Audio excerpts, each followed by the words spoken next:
चलिए दोस्तों बात करते हैं सिक्योर नए क्वेश्चन के बारे में। इस क्वेश्चन में एग्जामिनर ने कहा एमबीए चयन प्रक्रिया में चयनित और अचयनित का अनुपात 11 और 2 था। यदि 40 कम आवेदन करते और 20 कम चयनित होते तो चयनित और अचयनित का अनुपात 10 और 1 होता। इस प्रक्रिया के लिए कितने उम्मीदवारों ने आवेदन किया था। अब देखिए क्वेश्चन पढ़ने में तो बड़ा टफ लग रहा है, बट अगर थोड़ा सा ध्यान देंगे तो ये क्वेश्चन आपका ओवरऑल ही हो रहा है। कैसी तरह देखिए, एग्जामिनर ने क्या कहा कि भाई चयनित 11 थे और अचयनित कितने थे, मेरे पास में 2 थे। यदि उसमें से 40 कम कर दूं तो मेरे पास में 20 कम क्या होंगे, चयनित होने वाले की संख्या 20 कम हो जाएगी। तो इसका मतलब है कि अगर मैं इन दोनों को जोड़ूं तो पहले 13 लोगों ने आवेदन किया था। अब जब आवेदन किया था उसमें से 40 अगर कम आवेदन करते और 20 कम चयनित होते तो उनका अनुपात 10 और 1 हो जाता।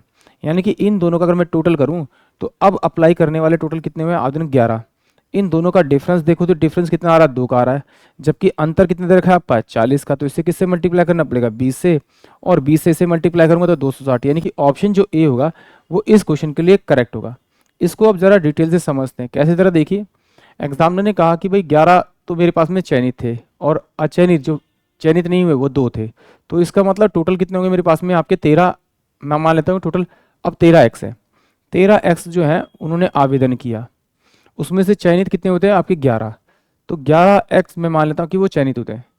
कह रहा है कि यदि 40 आवेदन नहीं करते और जो है 20 क्या होते हैं, नियुक्ति होते हैं, 20 कम चयनित होते हैं। अगर 40 कम आवेदन करते तो 20 कम चयनित होते, तो ये रेशियो हो जाता कितना आपका 11 बाय में आपका कितना हो जाता, आपका 11 बाय में आपका 10 हो जाता। यानी कि ये मेरे पास में चयनित है और ये अचयनित, इन दोनों का टोटल करूंगा तो टोटल आवेदन करने वाले कितने हुए स्टार्टिंग, अब वो 11 और 11 बटे में 10 मैंने यहाँ पे लिखा, क्रॉस मल्टीप्लाई करेंगे से तो ये कितना हो, 11 11 121, एक्स माइनस का 220 बराबर में कितना होगा 130 और माइनस का ये हो जाएगा आपका कितना 400। इस वाले को अगर मैं यहाँ भेजूंगा तो मेरे पास में आएगा आपका 9x बराबर में, उसको इधर भेजूंगा तो ये मेरे पास प्लस में होगा 220, तो डिफरेंस करूंगा तो 0, ये मेरे पास में क्या होगा आपका ये 0 हो जाएगा। तो ये कितना हो जाएगा आपका 8 और ये आपका 9। यानी कि x की जो वैल्यू आएगी वो कितने आएगी आपके पास में 20 आएगी।